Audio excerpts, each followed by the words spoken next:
So for me at that point, I was like, oh, I'm doing great. They have a dad who's present. But that's not what my kids needed. My kids needed something different. Welcome to the Hope in Real Life podcast with Jason Gore. Our team is passionate and committed to bringing you more hope in the everyday, real areas of your life. If this conversation and content is valuable for you, please do us a favor. Like, subscribe, and even share. You never know how valuable it could be to share a little bit of hope with someone else. Let's get the conversation started. Well, welcome to this episode of Hope in Real Life, where our goal, as you just heard, is to bring a bit more hope into the everyday moments of our listeners' lives. I'm here this week with a friend by the name of Brian Wynn, and I'm going to tell you, before I introduce you, Brian, this topic, if there's ever been a topic that we've had on this show where I was actually seeking the hope myself, it's this one. And so it falls under the idea of parenting hacks, helping busy parents figure it out. Yeah. And so welcome to the show, Brian. Glad to have you here. I'll say this. Some dear friends of mine that I deeply respect in the world of parenting recommended you as the one to come on to this show to talk to us about this. And so I'd love you to just take a moment, introduce yourself to us. I love it.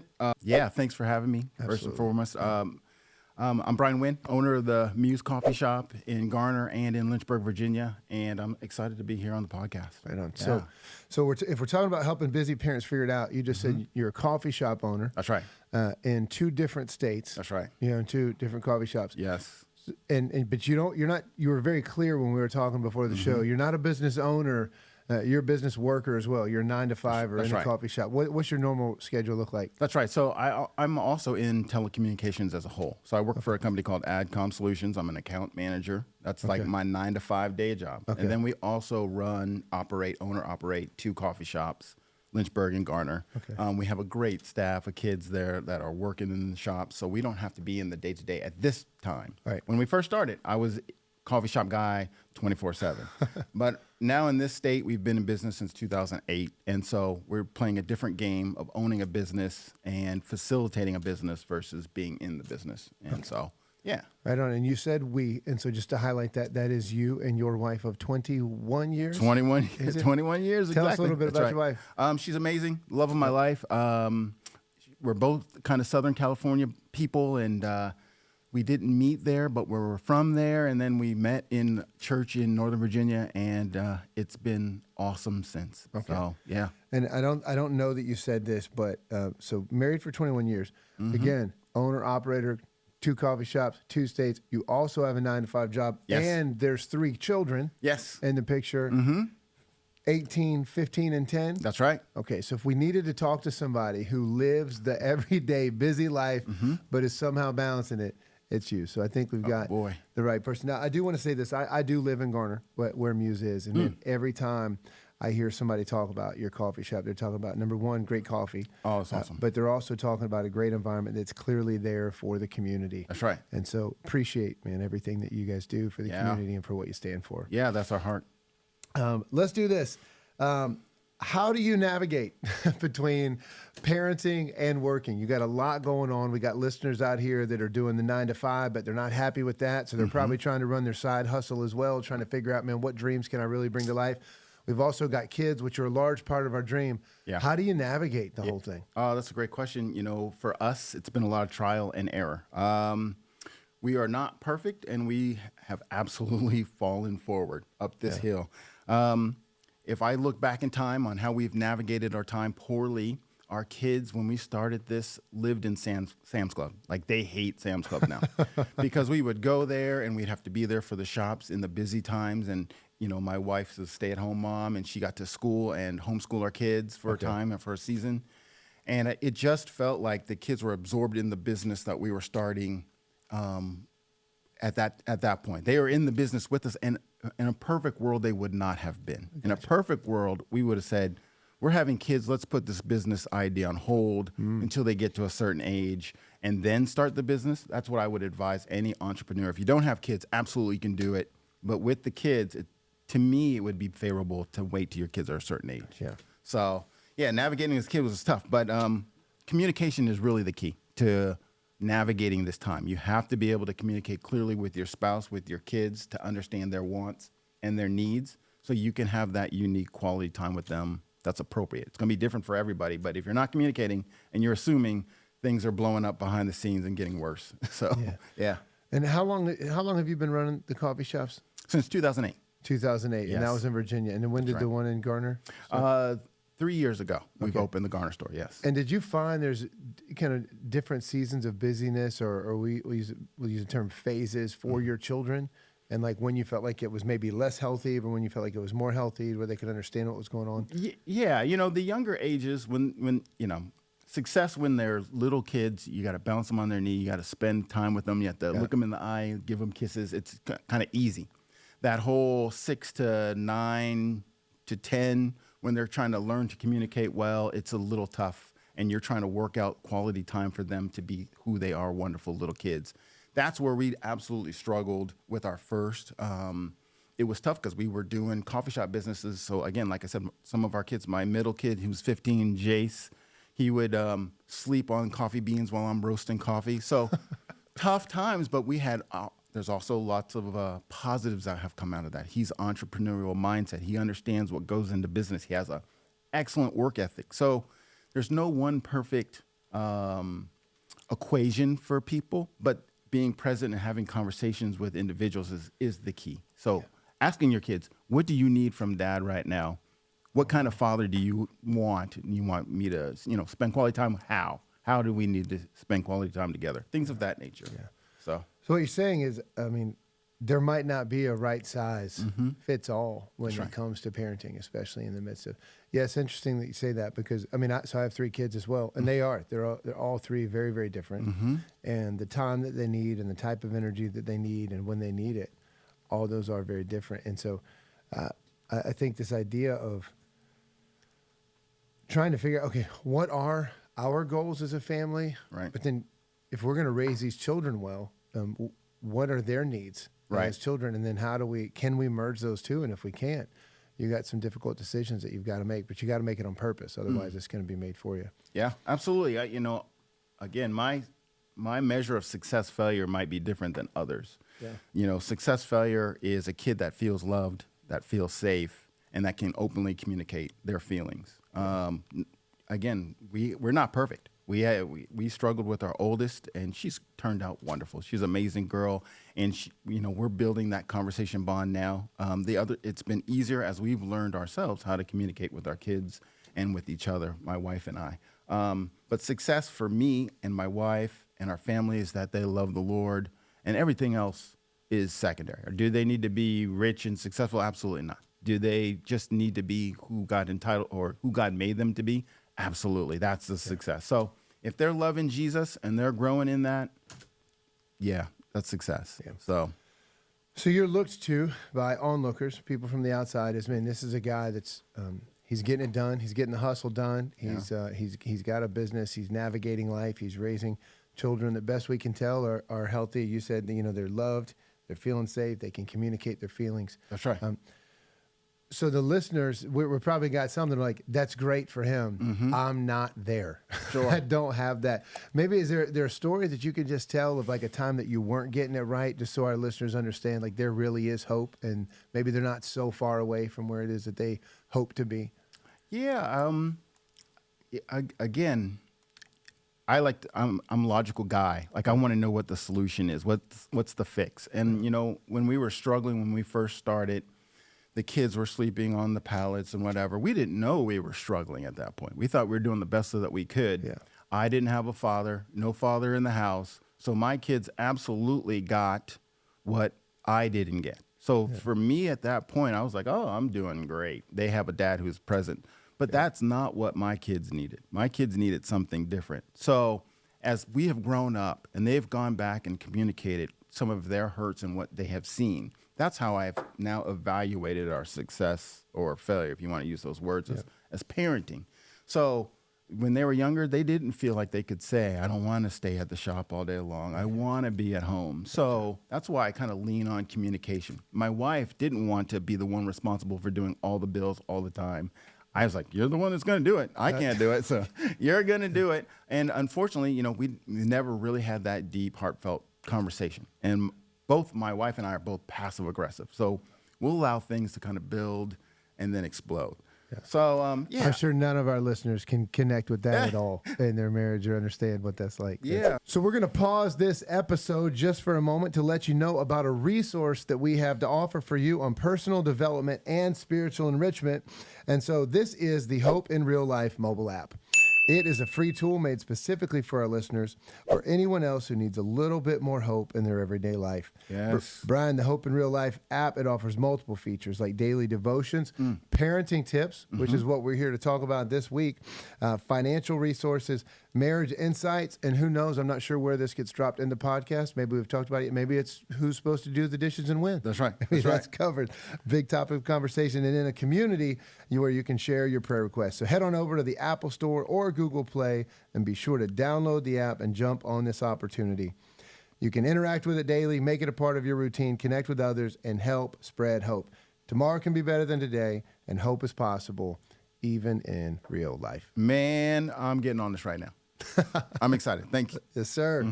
I think ultimately the practical fix for helping that busy mom and dad navigate is you have to learn internally what your own felt needs, your felt needs are, and be able to communicate that well. And to me, it goes back to counseling that I've received, right? So I've received counseling. My wife and I have both been in counseling for the past probably 8 years, on and off. And through that counseling, we've exposed past traumas, which color the way we view life today. I think everyone has traumas that they're getting over. No dad, abusive family member, anything. That's trauma, and how you dealt with that colors how you deal with people today in life.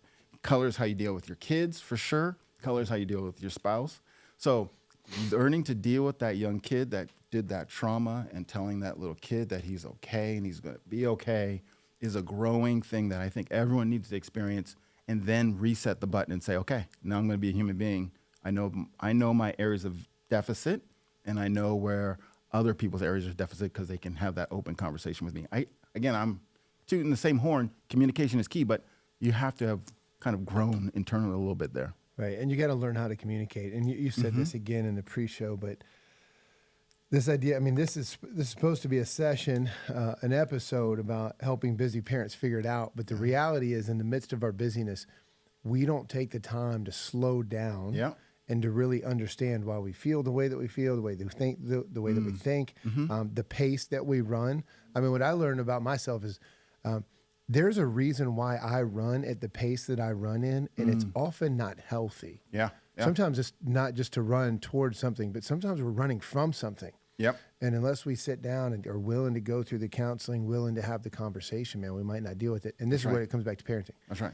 You don't figure that stuff out. Yeah. You're raising your children in an environment that's not thriving. Right. It's not everything that it could be. So I appreciate you pointing out the counseling and the need. I mean, the Christian counseling aspect of that, not to say there's a difference, but there is a piece that usually resonates with my Christian friends, which is your idols, right? Yeah. So if your idol is making money, when things detract from you making money, it's a hindrance and a pain point. So when your kids want quality time, but money is your idol, you have a pain point. Yeah. When your kids are your idol and they don't get straight A's, they don't listen and do what you're told, then you overreact to your kids. If you expose your idols, and we all have them, and they're on the throne where God's supposed to be, when we deal with those idols, that breaks us from a freedom to be able to go, oh my gosh, right now I'm struggling with not feeling disrespected because they're not listening to me, but ultimately I have the wrong idol on the throne. So, you mentioned this earlier. You said you didn't have a dad. Yeah. But again, and one of the questions I wanted to ask you is like, what did you learn from your parents, and what did you take out of your relationship with your parents growing up? So I'd love to hear a little bit about that. Yeah. My mom, I think it's a heavy conversation, but anyway, my mom, single mom, pretty much, even though my dad was there, we had a parallel family that I didn't know about till much later. That was my age kids as well. Wow. When I was, I guess around 9, when that kind of was exposed to my mom. And again, I'm the oldest of my family of 4. My oldest sister is 64, right around there. But yeah, so that happened, and our world kind of just blew up. And so what I learned from my mom as she was dealing with kind of the worst pain ever is that we're so very fragile as humans, and we will kind of do things to survive and to get by. So I watched her numb herself from the pain of my dad. I watched her not be present, but present all at the same time in my life by when she could, loving me, which was just beautiful. I look back at my mom, I kind of see now kind of what she was going through. So I learned a tenacity from my mom. Okay. That was there. I learned a resilience that we can kind of get through some of the worst things ever and be okay. Yeah, I think that's what I learned the most from my mom. Yeah. And well, you can tell you definitely learned that by the way that you're navigating everything that's going on in your own life. Well, if we were trying to get real practical for our listeners, what are some things that parents can what can we integrate into our lives, into a regular schedule that will help us get this work life or busyness time with our kids to get that more straight and in line with where it needs to be? Okay, practical Sabbath. Yeah, so when we opened our shop, we were open on Sundays for the first year or two.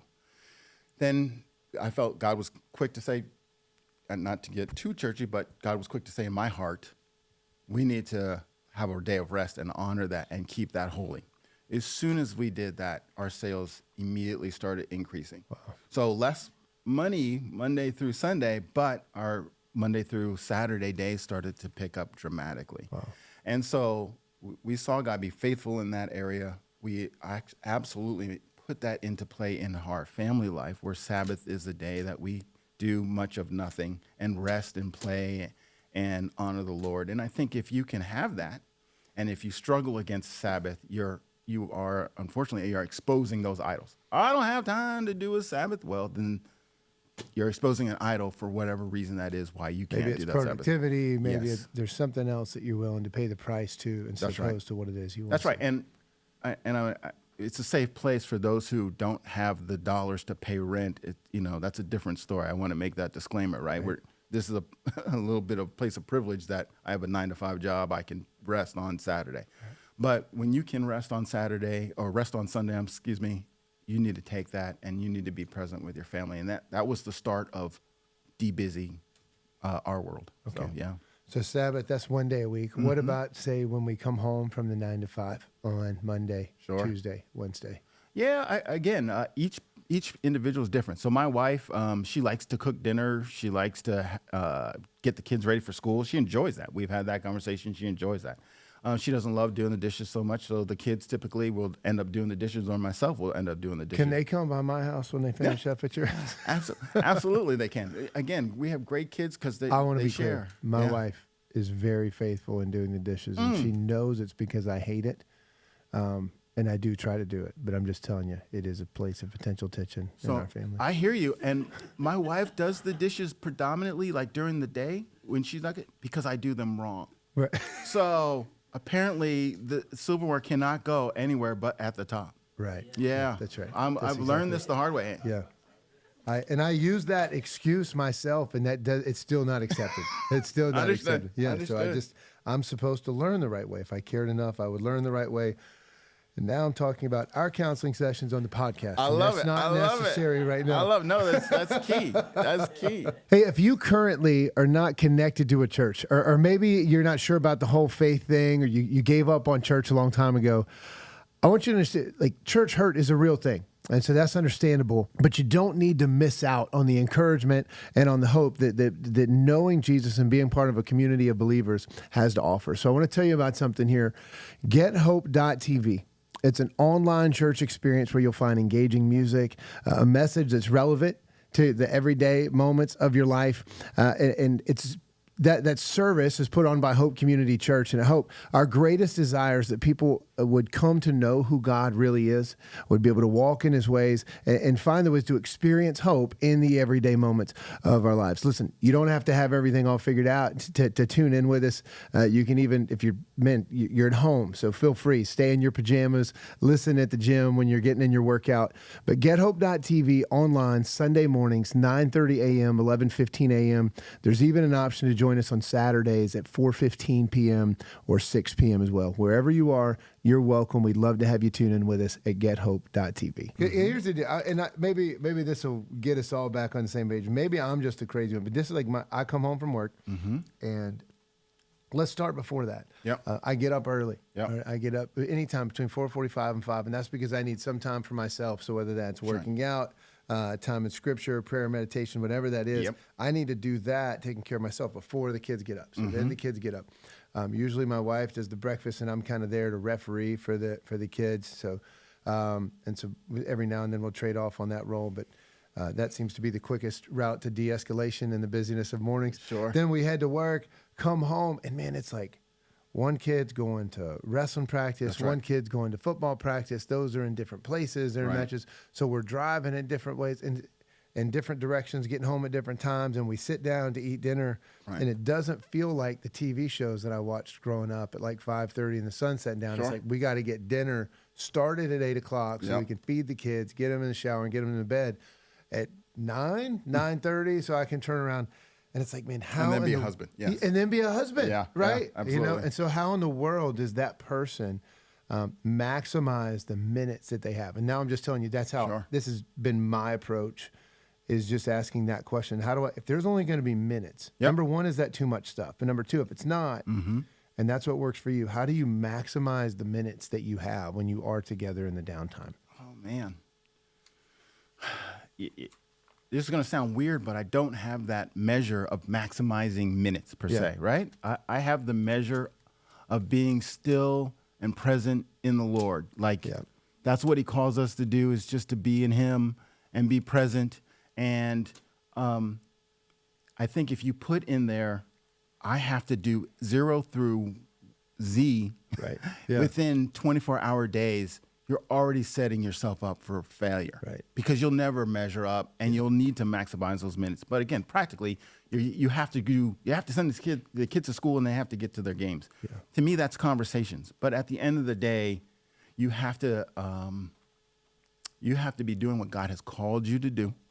Be a husband, be a wife, love your kids, and then maximize your time. To me, that means, like for our kids, my son runs track. We'll take turns taking him to track. My oldest daughter did theater and art, and we'll take turns getting her to art class or whatever it was. But ultimately, it was having that balance of what was my purpose. My purpose, and I don't know how to say that for everyone else. It's the purpose is to be in the Lord. It is, and I'm not hyper spiritualizing that. I mean that he's not asking much of anything other than to just love others. Like that's the extent. And with that, I have peace. I've met that threshold. If I'm loving my kids, I'm loving my family, it's just a check mark. So I don't feel that pressure of I'm going to maximize my time. My pressure is, am I loving like God loves me? Then I'm doing okay. Period. Because you'll go through seasons. You young dads, young kids, you're crazy. Then as they get older and mature, it gets easier. They can help out, do chores. It's great. But ultimately, that's just life as a whole, up and down, right? Being present in the Lord, reminding ourselves of the gospel daily, knowing that he loves us, that he's providing all good things for us, it's what stabilizes everything. And then in that, you'll find the peace and the rest to just do what you can. Right? That's all you can. Do what you can. And so what I'm hearing from you is it's not necessarily to maximize the minutes to accomplish a bunch of to-do lists. That's right. If you're going to use that word, maximize the minutes, it's to maximize the minutes to be present both with God and with your children. With your family. So be present. So things like, hey, why don't we put our phones away for a little while? Why don't you just look at each other face to face? There's a passage, and I know all of our listeners aren't necessarily followers of Jesus. They might not look to the Bible for all their wisdom. I do, and so I don't really have too much wisdom outside of that. Me either. But in Deuteronomy, it talks about like as you are going along the path. These are the times that we need to remind our children of the things that are important to us in our lives. And so I think oftentimes we can miss the fact that just because we're in the car driving from A to B, that actually is a time that you can still be present. You actually can maximize on those minutes. And if it wasn't for the ability to okay, we're together, so how do I love them well in this moment that we're together? We're not necessarily sitting around the dinner table at this moment, but we are somewhere together. So how can we be present together instead of being distracted by all the busyness that's going on? Yeah, around us? absolutely. Again, the measure of success is huge, right? So when you are done and your days are over and you look back at your life, you're going to measure your success different than you as dad in it today. Yeah. And the goal is to get the same measurement of success as that. When we look back and go, oh, was I there for my kids? Right. That's success. Yeah. Did I love my wife? That's success. And that's the focus, with what we can. Did they play every sport? No, they couldn't, because we couldn't get them there. So we had to draw the line. No, unfortunately, I can't get you there, so you can't go. Yeah. So, again, changing focus on what success failure is will absolutely be helpful. That's my focus. Yeah. So how about this? What inspires you to be the best parent that you can be? Oh, yeah, that's back to Jesus. Yeah. Jesus, full stop. He calls me his child. He's the maker of the universe. He loves me. He withholds no good thing from me that I need. And I suck. You know what I mean? I suck. I know where my heart is at times, and I know that I have a tendency to wander, and he rails me back in and still loves me the same. That is my model for my kids. My kids at times will suck. My wife at times will suck.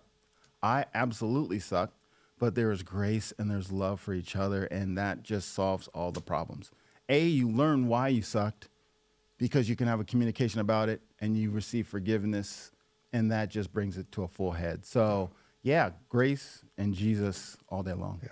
Yeah. Any last words of encouragement that you'd pass along to our listeners in the idea of how to balance this stuff? I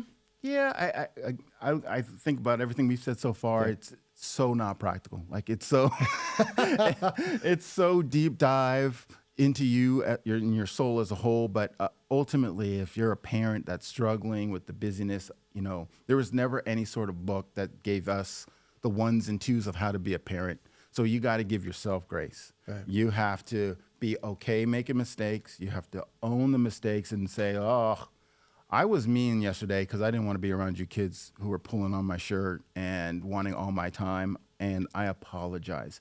They grow more from you being honest about that than being this so-called perfect parent all day long. Yeah. So be real, upfront, and open, and give yourself grace. Right on. Yeah. I appreciate that. Absolutely. Thank you for the words. Hey, we try to do this with each of our guests, at least ask, one or two questions on the way out, let them see a little bit more into who you are. So big question here for you, for our listeners. What are you the most hopeful for in your life right now? I am the most hopeful for my family. I'm excited to see where my kids are going. I wasn't a good kid when I was growing up, so to have good kids is such a blessing. And I'm excited to see where my kids go. Are there good kids in Southern California? There are some good. Okay, Greg Laurie had good kids. I'm just kidding. There's great Greg Laurie. I'm kidding. He would Some of probably my best debate me with friends that. are from Southern California. Yeah. So excited to see my kids and where they end up. One's in UNCG, and she's thriving over there, a big artist. And so I'm excited to see where God sends her. So, Right on.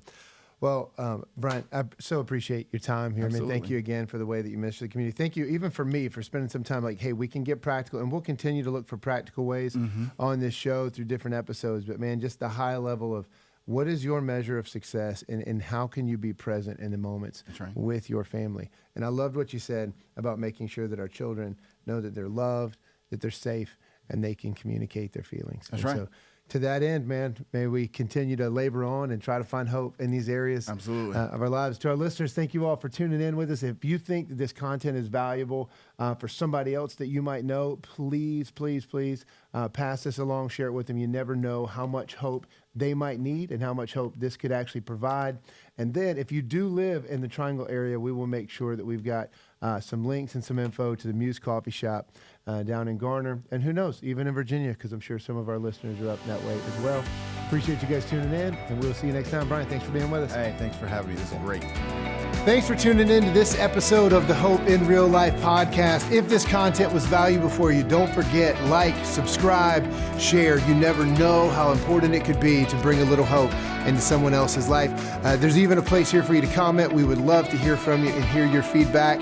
Until next time, let's keep sharing hope.